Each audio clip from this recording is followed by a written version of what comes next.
ఈరోజు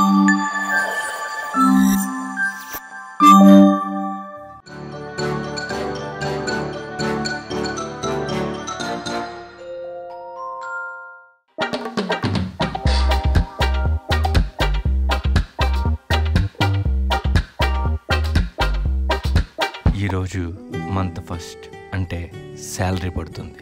అయినా నేను ఎందుకు ఇంత డల్గా ఉన్నానని మీకు తెలియదు కదా. మనలో చాలా మందికి ఉండే టెన్షనే నాకు కూడా ఉంది. అదే ఈఎంఐ. ఒకప్పుడు 10,000 సంపాదించినా హ్యాపీగా బతికేసేవాళ్ళం. కానీ ఇప్పుడు 1,00,000, 2 లక్షలు, ఎన్ని లక్షలు వచ్చినా ఈఎంఐ కట్టనోడు మనకు కనపడ్డు. అలాగే ఒకప్పుడు మనం అప్పు చేస్తే ఈ నెల కుదరలేదు, వచ్చే నెల కడతామంటే వాడైనా వినేవాడేమో. కానీ ఇప్పుడు ఈ మంత్ ఈఎంఐ మిస్ అయితే అంతే. ఇంకా ఆ ఛార్జెస్ అని ఈ ఛార్జెస్ అని ఒకటే ఫోన్లు. అమ్మో, ఆ టార్చర్ కన్నా ఈఎంఐ కట్టేయడం బెస్ట్ అనే థాట్లో మన ఇంట్లో వాళ్ళు కూడా ఏముంది ఒక 10 నెలలు ఈఎంఐలో అయిపోతుంది. కానీ అది అయిపోదు. ఆ 10 నెలల తర్వాత ఇంకోటి కొంటాం, మళ్ళీ ఈఎంఐ స్టార్ట్ అవుతుంది. ఇదే రొటీన్. రవి, ఈ రోజు శాలరీ డే కదా, తొందరగా రండి.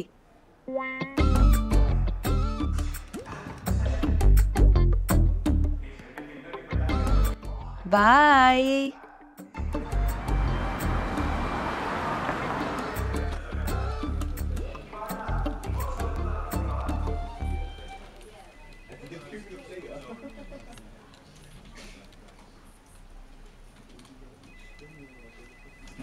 రే హాయ్రా, ఎప్పుడు వచ్చినావు? ఇప్పుడే వచ్చినాను రా. ఏంట్రా ఈరోజు శాలరీ పడుతుంది ఏంటి? ఈవినింగ్ ప్లాన్స్ ఏంటి? ఏం లేదురా, మామూలే. ఏంట్రా ఎవడన్నా జీతం పడుతుందంటే ఆ రోజంతా ఉల్లాసంగా ఉత్సాహంగా ఉంటాడు. నువ్వేంట్రా ఎప్పుడు చూసినా మూతి మొక్కలా పెట్టుకుని కూర్చోంటావు? ఒరే, నీకు పెళ్ళయిందే? తెలుసు కదరా నీకు కాలేదని. నువ్వేదో ఒక సంబంధం చూస్తే నేను ఒక ఇంటి వన్ అవుతాను. పెళ్ళైనాక ఎందుకు శాలరీ రోజు ఇలా మొహం మొగ్గలా పెట్టుకున్నాను నీకే అర్థమవుతుంది. ఏంటోరా ఎప్పుడు చూసినా ఏదో చెప్పినట్టే ఉంటావు, కానీ నాకేం అర్థం కాదు. చెప్పా కదరా, పెళ్ళాక నువ్వే అర్థం చేసుకుంటావుని. అంతేలే, అన్ని పెళ్లికి ముందే తెలిసిపోతే ఎలా? ఏరా, ఎంతకీ బాస్ పిలిచాడా? అరగంటగా పిలుస్తూనే ఉన్నాడు కదరా. మరి చెప్పవేంట్రా? అంటే నువ్వు పెళ్లి టాపిక్ గురించి మాట్లాడుతుంటే ఇంట్రెస్టింగ్ గా ఉంది కదా అని గమ్మున ఉండిపోయాను రా. ఏంట్రా చూస్తున్నావు? పదా. ఓ, పెళ్లి టాపిక్ అయిపోయిందా? లేదురా, ఈ పెళ్లి కోసం ఆల్రెడీ కళ్యాణ మండపం బుక్ చేసాంగా, ఇక్కడ నుంచి బస్ చేసుకుని వెళ్ళిపోవడమే. బస్సా? మామూలు బస్సా, ఏసీ బస్సారా? ఇంతకీ పెళ్లి కూతురు ఎవర్రా? అరే వెళ్ళేటప్పుడు బాస్ను కూడా బస్సులో వేసుకెళ్ళిపోదావరా? మరి బస్ అంటే బాగోదేవరా? కార్ బుక్ చేద్దామా బాస్కి?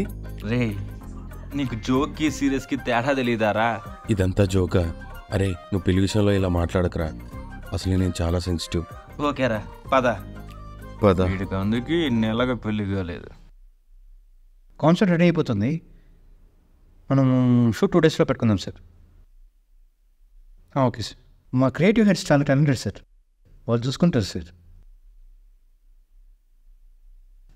Good morning. Good morning. Morning sir. Rahul, ఎంతసేపు అయింది ఎంపీసీ? అరగంట అయిపోయింది సార్. మరి ఎప్పుడు వస్తున్నారేంటి? అంటే అది రవి ఏదో పెళ్లి గురించి మాట్లాడుతుంటే. పెళ్ళి అంటే అదే సార్, ఒకవేళ మనకి పెళ్ళాడి కాన్సెప్ట్ వస్తే ఎలాంటి డిస్కస్ చేస్తున్నాం అంతే. అసలు మనం ఏం కంపెనీ రన్ చేస్తున్నాం? యాడ్ కంపెనీనే కదా. ఏమన్నా మార్చాడేమో, మనకేం తెలుసు. చెప్పండి. ఇప్పటికైతే యాడ్ కంపెనీనే సార్, ఇప్పుడు ఏమన్నా మార్చారేమో తెలియదు కదా. సార్. మనకి ఏం యాడ్ కాన్సెప్ట్ ఇచ్చాను? Beauty soap ad sir. పంపించావా? పంపించేసిన సార్ నిన్నే. ఏంటో చెప్పు. ఒక అమ్మాయి మన సోపుతో ఒళ్ళు రుద్దుకుంటూ ఉంటుంది సార్. అప్పుడు సోప్ జార్ కింద పడిపోతుంది సార్. అప్పుడు అమ్మాయి సోప్ ఎక్కడా అని వెతుక్కుంటుంటే టక్కన వెలుగు వస్తుంది సార్ అక్కడి నుంచి. అప్పుడు అమ్మాయి ఆ వెలుగేంటా అని చేతుల సందులో నుంచి చూస్తే టైల్స్ తలతల మెరిసిపోతుంటాయి సార్. అప్పుడు అమ్మాయి టైల్స్ తలతల మెరిసిపోతుంటే నా ఒళ్ళు ఇంకెంత మెరిసిపోతుందో అని ఆనందంతో ఆ సోప్ తీసుకొని ఒళ్ళంతా రుద్దేసుకుంటుంది సార్. అప్పుడు అక్కడ టైల్స్ క్లోజ్, సోప్ క్లోజ్. ఇక్కడ మన క్లయింట్ ప్రోడక్ట్ నేమ్ పడుతుంది సార్. రాహుల్, మనం ఏం యాడ్ చేస్తున్నాం? Beauty soap ad sir. మన టైల్స్ క్లీన్ అవుతున్నాయి ఏంటి? అయితే టైల్స్ యాడ్ పడుకోండి. మరి సోప్ యాడ్ ఏం చేద్దాం? అవి నీకేం యాడ్ ఇచ్చాను? Ice cream ad concept sir. పంపించావా? పంపించాను సార్. ఏంటో చెప్పు.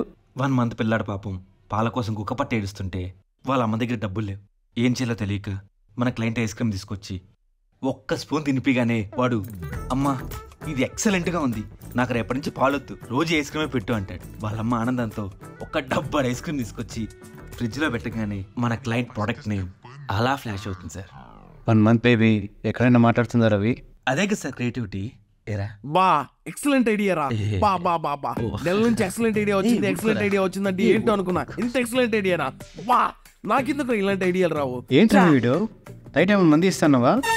లేదు సార్, అంటే నేను చెప్పిన కాన్సెప్ట్ క్రియేటివిటీకి వాడంత ఎగ్జిట్ అవుతున్నాడు. వీడే ఎంత గిలగిలా కొట్టుకున్నాడంటే రేపు ఆడే షేక్ అవుతారు సార్. ఇలాంటి కాన్సెప్ట్స్ మనం క్లయింట్స్ పంపిస్తే వాళ్ళకున్న ఒక 10% మార్కెట్ షేర్ కూడా దివాలా తీస్తున్నారు.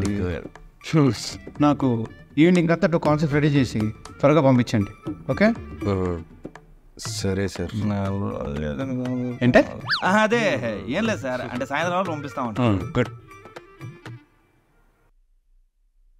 నెల రోజులు థింక్ చేసి చెప్పిన ఐడియానే నచ్చలేదు. సాయంత్రానికి ఆలోచించి చెప్తే ఎందుకురా నచ్చుతుంది?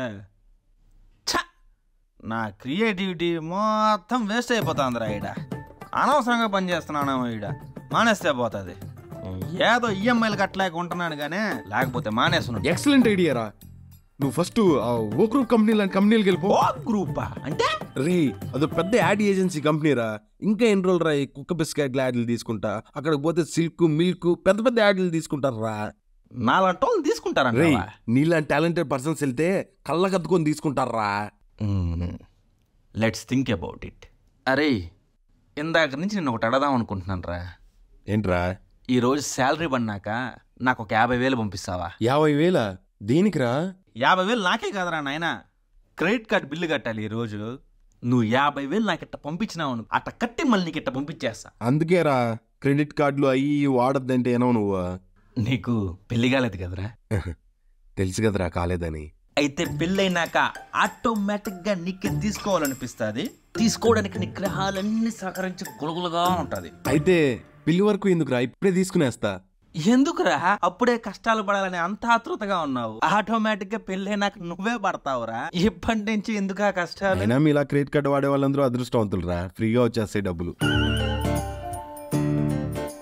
కాన్సెప్ట్ ఆలోచించాలంటేనే తలకాయ నొప్పిగా ఉందిరా. రేయ్ శాలరీ క్రెడిట్ అయిందిరా. అవునా? ఏంట్రా 1 lakh క్రెడిట్ అయింది? లాస్ట్ మంత్ నెక్స్ట్ మంత్ నుంచి 20% హైక్ ఇస్తా అన్నాడు కదా? అవునరా మర్చిపోయాను. 10 ఏళ్ళు అడుగుదాం పదరా. రే శాలరీ గురించి నువ్వు మాత్రం అసలు ఏం తగ్గద్దు. ఏమన్నా కానీ నీ వెనకాల నేను ఉంటా. మాత్రం తగ్గద్దు సార్. నెక్స్ట్ మంత్ నుంచి 20% ఇంక్రిమెంట్ ఇస్తా అన్నారు కదా సార్? సేమ్ శాలరీ పడింది సార్. మీరు చేసే వర్కులకి మీరు ఇచ్చే కాన్సెప్ట్కి డిక్రిమెంట్ ఇవ్వాల సంతోషించండి. సార్ మీరు శాలరీ పెంచకపోతే మేము ఓ గ్రూప్కి వెళ్ళిపోతాం sir. Very good decision Rahul. నేనే మిమ్మల్ని ఇద్దరిని చేద్దాం అనుకుంటున్నాను.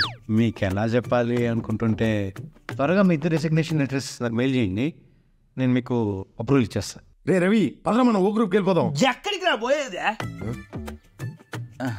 సార్ నేను జస్ట్ హైక్ ఎందుకు ఇవ్వలేదు అడగటానికి వచ్చాను అంతే సార్. మీ డెసిషన్కి నాకు ఎటువంటి సంబంధం లేదు సార్. నేను ఎప్పుడు మన కంపెనీతోనే ఉంటాను. ఓకే ఓకే రవి, నీ గురించి నాకు తెలుసు. రే ఏంద్రా ఆయన నడుకుంటున్నావు? నువ్వు పదరా మనం ఓ గ్రూప్. ఎక్కడికి రా పోయేదే? నువ్వు బో ఓ గ్రూప్కే. ఇది టెంపుల్ రా, ఆయన మన గాడ్ రా.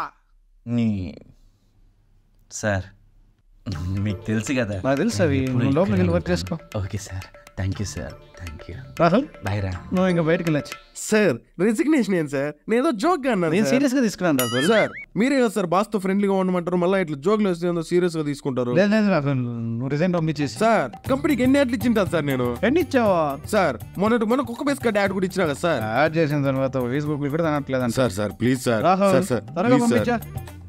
నీకు కావాలంటే నేనే లెటర్ రాసి సార్. సార్ రిజైన్ సార్ చేస్తా. ఇంకటి నుంచి మంచి కాన్సెప్ట్లు చేస్తాను సార్. సరే సాయంత్రం కదా ఒక 4-6 సార్ ఒకటిన్నర కదా సార్ పొద్దున. రిజిగ్నేషన్ అన్నావుగా. Okay sir. సరే వెళ్ళు.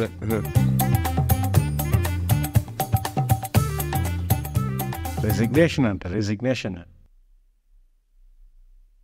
ఏ బాయ్ రా, ఓ గ్రూప్కి వెళ్తున్నావు కదా, ఆల్ ది బెస్ట్. ఇంత హ్యాండ్ ఇస్తావు అనుకోలేదురా. రే మనకుండే టాలెంట్కి ఆయన కాబట్టి భరిస్తున్నాడు. వేరే వాళ్ళంటే ఇప్పుడో తరిమేసి ఉంటారు. ఓ గ్రూప్ అంటాం, ఓ గ్రూప్. సర్లే ఫీల్ అవ్వమాక, సాయంత్రం ఇంటికి రా. సర్లే.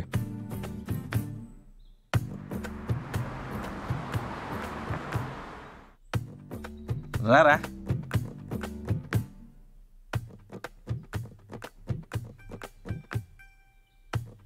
గౌ వస్తున్నా. వాటర్ తీసుకురావా. చాలా రోజులు అయింది కదరా వచ్చి నువ్వు. చాలా రోజులు అయిపోయిందిరా, ఎప్పుడో మీరు ఇల్లు తీసుకున్నప్పుడు వచ్చిన. ఆ, అన్నయ్య గారు బాగున్నారా? బాగున్నా అమ్మా, నువ్వు బాగున్నావా? సరే మీరు మాట్లాడుతూ ఉండండి, ఇప్పుడే ఫ్రెష్ అప్ అయ్యేసి ఆ, ఓకే. ఏమ్మా అంతా బాగుందా? అంతా బానే ఉందన్నయ్య. మీరు కూడా పెళ్లి చేసుకోవచ్చు కదన్నయ్యా. చేసుకోవాలమ్మా, నీకు తెలిసిన సంబంధాలు ఏమన్నా ఉంటే చెప్పొచ్చు కదా. అవునా, నేను చెప్పాను 2 సంబంధాలు రవికి మీకు చెప్పమ్మని. చెప్పలేదా? చెప్పలేదమ్మా, ఈసారి నుంచి ఏదైనా సంబంధాలు వస్తే డైరెక్ట్ నాకే చెప్పారేనా? సరే అన్నయ్య, చెప్తాలేండి. ఒక్క నిమిషం అమ్మా. హలో, ఒక అరగంటలో వచ్చేస్తానరా. ఇదో మన రవి వాళ్ళ ఇంటికి వచ్చా. సరేరా. ఏంటన్నయ్యా, ఐఫోనా? అవునమ్మా, ఐఫోన్ 15+. అబ్బో, 1,00,000 ఉంటుందా? 1,00,000 అమ్మా. 1,00,000 డైరెక్ట్ గా ఇచ్చుకున్నారా? ఈ కాలంలో ఎవరమ్మా డైరెక్ట్ క్యాష్ ఇచ్చుకుంటోంది? ఈఎంఐలో కొన్నా. అవునా, ఎంత? నెలకు 10,000, 10 నెలలు. ఒకసారి ఫోన్ ఇస్తారా?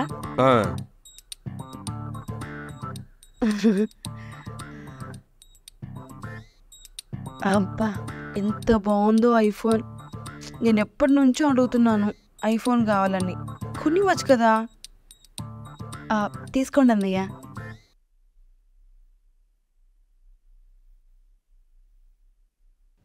ఇంకేంట్రా సంగతులు? ఏం రవి, నేను చెప్పిన పెళ్లి సంబంధాలు అన్నయ్యకి చెప్పలేదంట కదా? వాళ్ళు చూడటానికి అస్సలు బాలేదు, నన్ను నమ్ము. సరే సరే, మీరు మాట్లాడుతూ ఉండండి, నేను అన్నయ్యకి టీ తీసుకొస్తాను. నేను తాతరా, నేను తాగేసిపోతాడు రా. అరే, తాగలేదు రవి. సరే బాయ్. బాయ్ రా. ఏంటి కనీసం అన్నయ్యకి టీ కూడా ఇవ్వకుండా పంపించేశావు? ఇంకాసేపు ఉంటే నువ్వు ఏం చెప్తావు అని భయం వేసి. అయినా పెళ్లి సంబంధం గురించి మళ్ళీ వాడి ముందు ఎందుకు ఎత్తావు? మరి నేను చెప్పినప్పుడు ఎందుకు చెప్పలేదు?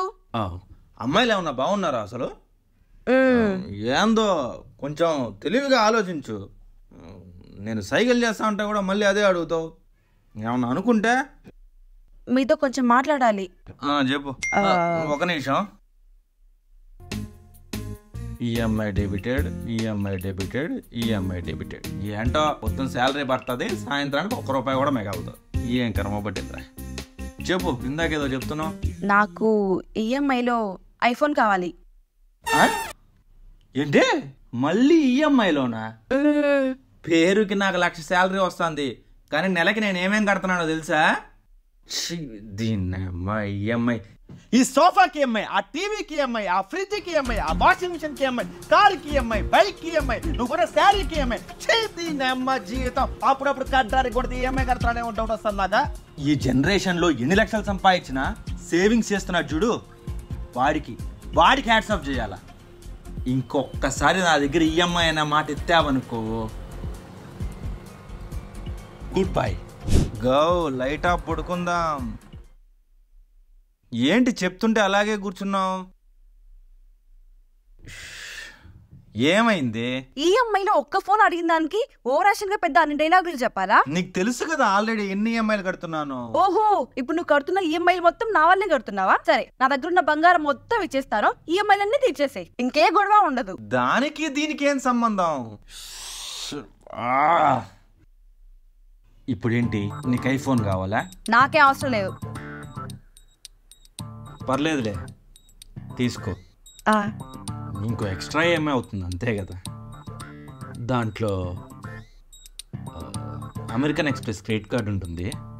అమెజాన్లోనూ ఫ్లిప్కార్ట్లోనూ 9 months 12 months ఉంటుంది. ఆర్డర్ పెట్టుకుని ఏంటో చేయదు. మీరు కూడా ఇలా చాలామంది ఈఎంఐలు కడుతున్నారు కదా. పెళ్ళయ్యాక అంతే, ఏదో మనకు శాలరీ వచ్చినట్టు ఉంటుంది, కానీ అది మన చేతుల్లో ఉంటుంది.